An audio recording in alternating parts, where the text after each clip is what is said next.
we're here to discuss some of the positives around what our industry can do to make a difference in Ukraine. And I'll allow my panelists to introduce themselves, starting with you, Anna. I think it should just be on. Okay, cool. Hello, thank you for having me. Thank you, team, Vincent, and the entire organization here. I run business development at Tatari TV. We do performance TV advertising. I come from Ukraine, and Tatari acquired the Viewpoint SSP, which is built in Ukraine, and the deal was closed 2 days after the war started. So it was a very long, tough, in some cases, journey, but we've learned a lot, and there is obviously a lot to share, and also obviously a lot to continue doing. Hello, thanks for having me. I'm Danielle Hawley. I'm the Global Executive Creative Director at Uber. And I'm excited to share the work that we've been doing on the ground and in our communications. Dave? Hi, Dave Morgan. I'm the founder and CEO of Simulmedia. I've been in ad tech for 30 years. And I have no connection to Ukraine other than I've been part of an industry where it's built, some of the very best technology has been built in Ukraine for at least 15 years, many times quietly. And I was concerned that we weren't doing enough to support the people fighting our war. And so I went to see it and meet with people, and I was just blown away. And, obviously had the luxury of being able to go in and go out. But I'm in awe of it and excited to help do what I can in our industry to try to galvanize things. So to start with, I want to give a picture of what life on the ground is actually like, because when we're talking about the importance of advertising and media in this context, a lot of the images we see in the news is obviously of the devastation occurring on a daily basis. And in that context, it feels like, are ads even running anywhere in Ukraine? But I know from conversations we've had that it's more complex than that. So, Dave, you said you visited recently. So maybe talk to us a bit about what you saw in terms of life on the ground in Ukraine. So I can say nothing compared to those that live there and have lived there. It wasn't what I expected. It was not. It was clearly there's a war going on. Clearly there's a focus and a essence that's with you at all time that this is happening. And at night you're not sleeping as much with the sirens, and you move in and out of bomb shelters. But all I can say is I'm in awe of the people, the energy, the focus, the courage that you see every day. There clearly was a decision made that we have our soldiers fighting on the front line, and we're going to fight the business front, and we're going to do everything to keep life normal because that's what they're fighting for. We know what we're fighting. Everyone's on message. Unbelievable. Everyone's on message. And they're going to the restaurants, and they're working, and they're focused, and then at night they're doing all their humanitarian projects. I was there when the Russians destroyed this dam in this ecocide, and everybody was already working on projects to help get people out of Kherson, and who's got vans to go, and who's got rafts, and where are we going to get, and who's going to go get these people, and where are they? And I was absolutely blown away. I was only there 9 days, but it was not what I expected. Anna, how about you? Obviously, you don't live in Ukraine at the moment, but you were born there. What is life like on the ground in Ukraine at the moment? So I was in September, actually spent August and September there. I also have my parents and family there, and I'm going to be in July back there. But we've been through a lot. For example, I left the country right 2 days before the war. And most of my team members, my colleagues, they decided, they're young people at that time, so they've decided that Kyiv is not safe enough, and they moved to Bucha.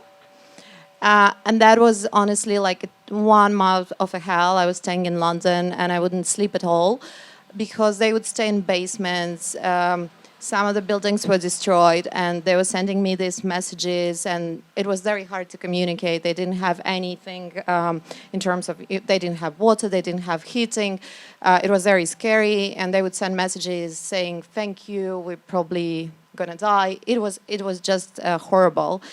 But on the other side, we had a lot of team members in Kyiv, and that is also the permanent and constant bombings, and they would never, ever have the time to sleep. And that created this psychological, anxiety and stress. And when they would be basically incapable of living at that stage, they would call me and I would try to help them out, because lack of sleep is one of the most craziest things you can see in terms of how they affect the human brain and your emotion and your psychological stability. That is another torture, honestly saying, and I've witnessed that one, and I can definitely tell it's one of the most brutal. I have a lot of friends who actually fight on the front lines, and I'll always stay in touch with them. That's a very interesting and absolutely different perspective, because they are very optimistic. They love to see how people live their regular lives. They always ask me to share something positive, what's happening in the world. They want to keep up, so they fight, but they also need to have this, like in Stoicism, you need to have your perspective, your mission, your purpose. And their purpose is to make sure that we win and they get back to their normal lives. And that's kind of the reasons why they have these restaurants as well. Like, I know my friends, they come to the front line and they go to Nikolaev, and there is like bombing that was happening a while ago, and they would just, sit and drink wine. And I was thinking about the books I read about Paris at that time. Then there were just also bombings happening around, and they would just sit and drink Calvados or whatever. And I mean, people still try to live there to keep their normal lives, but also we need to make sure that we do all we can to finish this war, because it's going to be very hard to continue this in this situation and like as it goes for long. So looking at those sort of elements of normality that still exist or that people are kind of creating for themselves, what is the state of the ad industry specifically in Ukraine at the moment? Is there still a need for advertising in that context? Danielle, I know Uber's doing stuff there, so... Yeah, the short of the long story is when business shut down in Ukraine, we felt an enormous obligation to go to Ukraine and sit and listen and think about what our social impact efforts could do. But it was very clear to us quite quickly that our drivers, Uber drivers, our couriers wanted to earn. They did not want to be shut down. They did not want the platform to shut off. And we had these amazing, humans coming forward and saying, I'm not going to go to the front lines. My job in this war is to drive people to safety. And these amazing Uber drivers were people that we just felt like had these stories that the world needed to hear.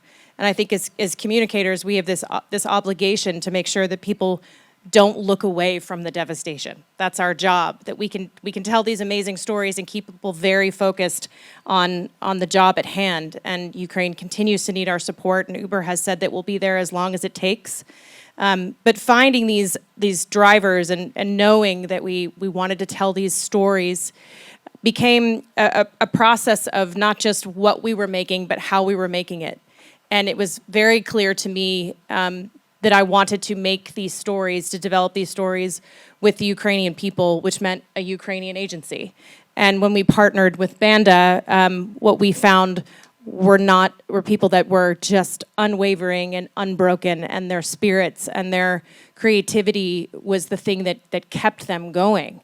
Knowing that they had a role to play was so important to them. And I think in these times, especially with agency life, we think that the right thing to do is to step back and to give everyone a break and to offer as much sympathy or, frankly, donations as we can. And what they actually need is the work. They want the work, they want to do the work, and they want us to be willing to give it to them. Dave, did you, on your trip, get a sense of how the ad industry is faring at the moment? I did. I didn't spend as much time with them as I would like, but the first thing I heard was they need work. I mean, I went looking in areas like film and video production, creativity.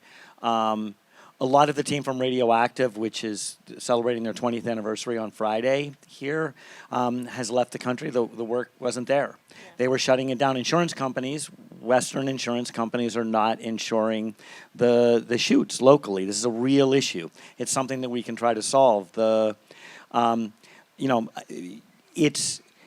but the people are there and they want to work, and there's so many people that want to stay. And the part that I see that I think is so important to our industry, because I went for ad tech and I see my new friends from Sigma Software back there, and the IT services companies, they're all there. And they have like no downtime. They're still running it, not even 5 nines, 100%. They've rebuilt the infrastructure, what the government has done to keep IT running and power running, even though the Russians aggressively attacked it like throughout the winter, hoping to like starve people out. And you go to them and you realize that these companies are not just doing amazing work for banks and for everything around the world, but they're providing all these services for their people, because when Kharkiv is under attack, they're moving people through their different offices and finding places for them to live, and they're helping the people that are out of the country, so they're part of the network. And so I think the services industries are running at a level that is just extraordinary. But I echo what I heard, that you can tell they're running at the edge. I mean, the people I saw, I got there at the very beginning of June, and May was really, really tough for people in Kyiv. And you could see everyone you're talking to had not been sleeping, and those with children particularly, because the children are up. So, I think that, but, I was riding my Ubers there. It was like, it's great to know, like, these things are there.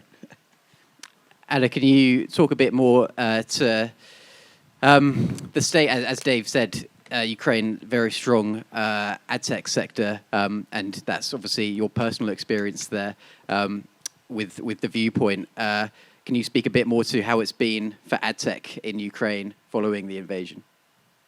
Well, I do believe that there are still lots of teams there. Many developers are still there. They work a lot for, like, they would have clients abroad. We have teams, our teams are there. But there are also lots of it in the ad tech specifically, but broadly speaking, there are lots of technology companies like Grammarly, they're all incredible examples. They keep their companies and their teams, they support them, they make sure that they provide all the shelters, all the required to continue the work. And this is what I see also. We have the same at the Viewpoint. Obviously, we have teams in Zaporizhzhia, in Dnipro, in Kyiv, in Odessa. But I see that all the companies I know and I would work with or partner with do the same, and I'm sure there are some representatives of such cases here too.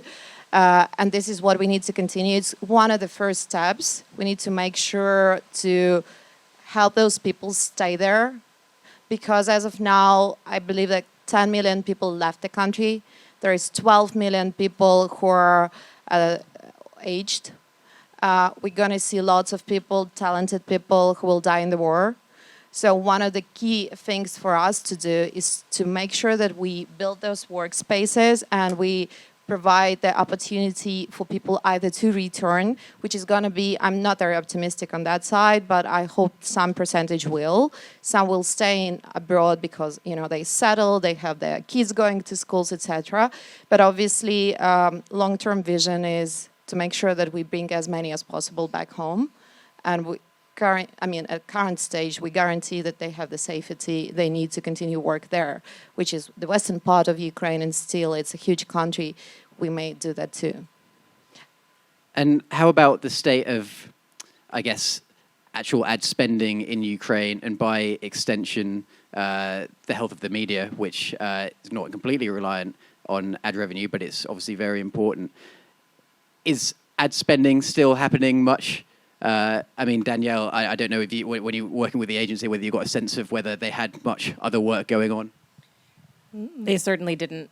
And I think media obviously is taking a giant hit, and just the economy and the even just the brand health of advertising there while all of this is going on, I think it's a big cyclical circle the drain kind of situation. But I will say that alternative channels and social media has been enormous for the country, and I think those of you who are there can probably speak to it. And when stuff like this happens, its creativity sort of grows through the cracks in the pavement. And I think that's a pretty good metaphor for what's happening with media, is that the traditional media spaces aren't necessarily offering what they once did, and sort of the creativity is coming up through the other channels. And they're using incredible innovations in the social media space to continue telling stories of what's happening on the ground. The truth is a big issue right now. And certainly I think that's going to be a very interesting topic with AI entering the mix all week long. But in Ukraine, telling the truth and being very, very honest and blunt about the direness of the situation, coupled with the hope and with this stoicism and with this amazing, bravery that every Ukrainian that I came across showed just brilliantly is something I think people want to watch. And I mean, telling these stories of these drivers was so important because I felt in the United States everyone start to turn a page.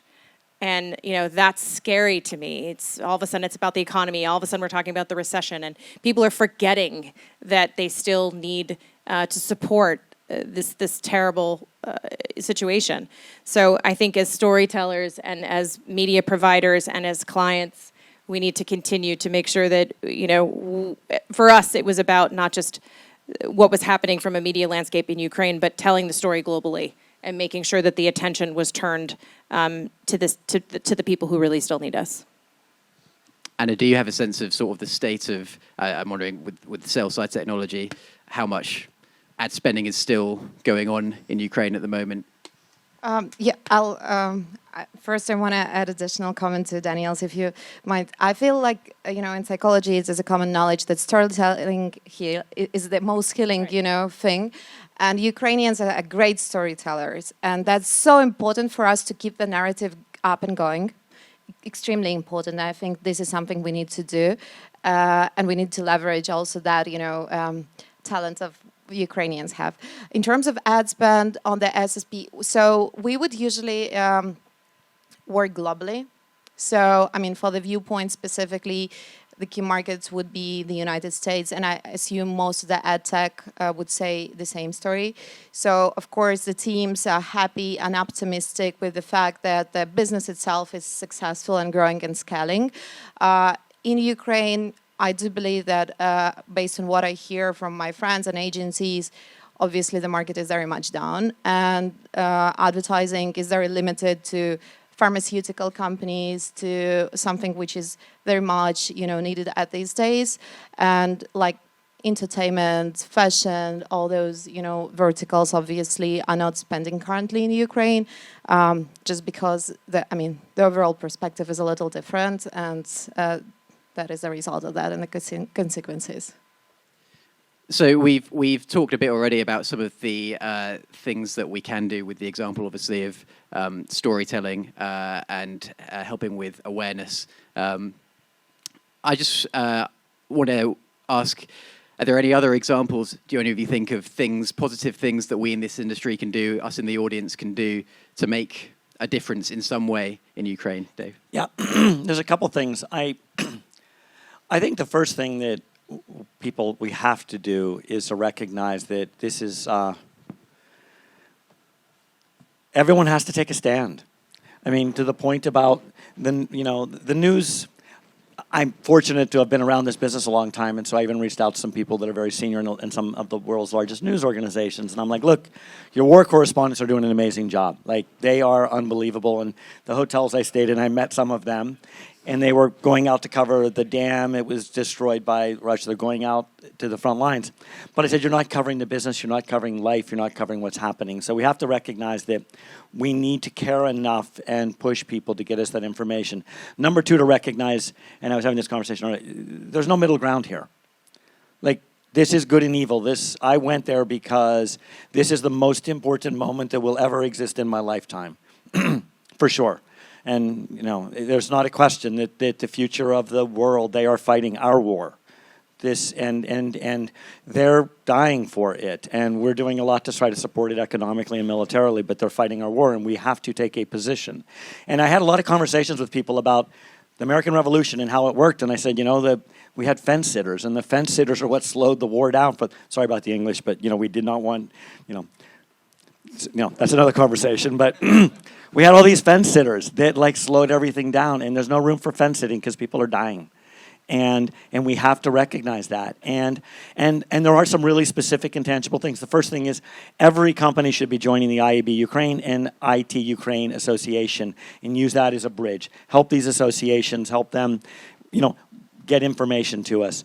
I'm working with a number of ad tech entrepreneurs. I've met with probably 8 or 9 in the last 2 days to work on putting together a financing group for incubators, because we need to start getting, it's going to take a while, but the entrepreneurs, I love that a number of the different groups, I'll call up my Sigma friends again, they have a great incubator there for internal development of their own employees, but we need to drive the incubators. We need to help support some of the companies that are already getting developed, and it's going to be a long, long redevelopment.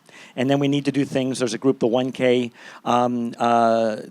group, which is Alex Iskol, a Ukrainian-born entrepreneur I know well. He's raised more than $12 million in $1,000 direct micro grants to families. And you go through the WISE app, it's unbelievable. You get to know these families, you exchange emails with them. But the point is, there isn't, I guess I can say, I'm sorry, I'm on a soapbox, but I spent a day in Irpin and Bucha, and I was there now when it's been reconstructed and covered up. Like, you can't go in there and say that this is anything about a misconstruction as to the difference in two cultures. No, this is our war, and we have to stand up. Anna and Danielle. Thank you. I think very, very tactically, I would say that if you were a brand, hire a Ukrainian agency. Even if it is on work that doesn't seem relevant to hiring a Ukrainian agency. I think the perspective that these people can bring to really any assignment is something that we should be leveraging.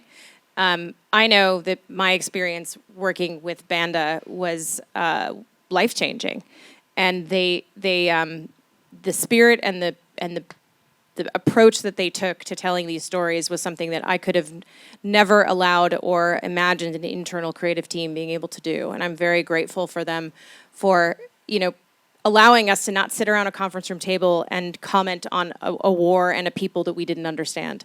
Getting the tone right for these messages was so critical to it being, the difference between a big giant company like Uber pretending like we knew what was going on, and a collaboration, a true collaboration of communities. These drivers on the ground and these agency people are literally interacting every day. So I think the idea that what we can do as brands, not just with storytelling, but what we can uniquely leverage as a skill set is super important as well.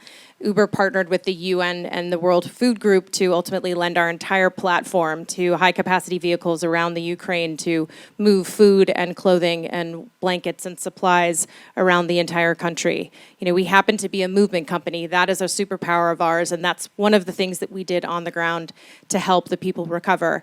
In addition, those high-capacity vehicles also helped move monuments and precious art to preserve the culture, which is, another thing where Uber, did not just go in and say, we're going to make a bunch of donations, we're going to make sure that we're supporting the businesses and the culture and the people with money, but with the way that we could uniquely help. And that takes listening and partnering with communities and policymakers and understanding what the true needs on the ground are before we do just about anything else. Anna, anything else that you think our industry can be doing to support Ukraine?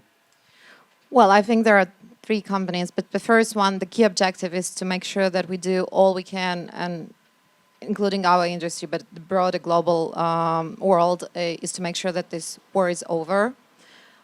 We can plan as much ahead as we want to, but if it's an ongoing project for 5 or 6 years, there is nothing we can do long term, and it's going to be devastating for the entire country. So that should be an objective number 1, no matter what. And obviously, secondly, to help the ad tech world get rebuilt, and the advertising space specifically in Ukraine, we need economy.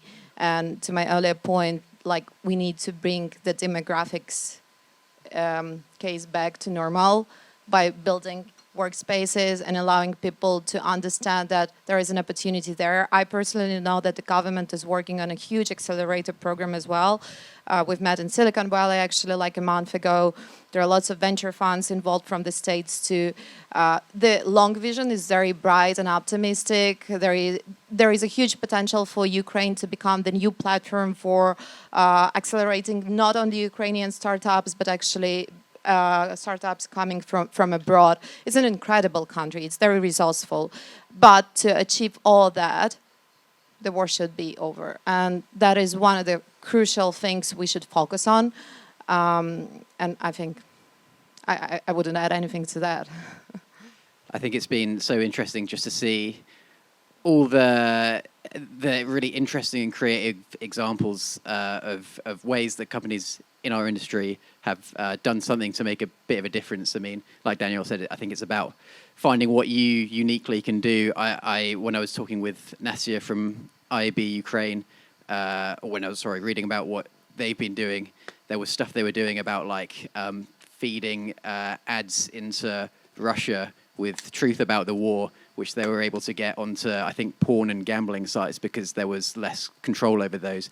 And those kinds of examples are just so creative. So, yeah, it seems to be about just... I'm glad you mentioned that, because that's what I meant by the cracks in the pavement, is that they're yeah. finding alternative uses of media just to make sure that they're telling the truth and getting the message out there. And I find that as a creative person incredibly inspiring. Bravery is what you do when you don't have any other choice, but that should be, the way that we think every day of our lives. Yeah, I would say the one thing that I met a number of some of the people in the strategic communication group of the defense ministry my first day, and what they've done in the last year and a half to shift things to English language, the trolling they're doing, it's the best communication work I've seen. And every single place I went, no matter who I talked to, they're all on message. And from every part of the government, from every person, I think the communication work that's been done, it's an unbelievable job.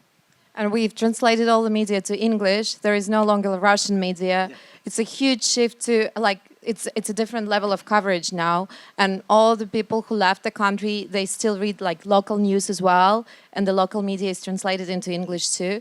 So in terms of that, there is also a bright future because we have this globalization of the Ukrainian media, which will potentially allow us to shift the ad market as well in the future too.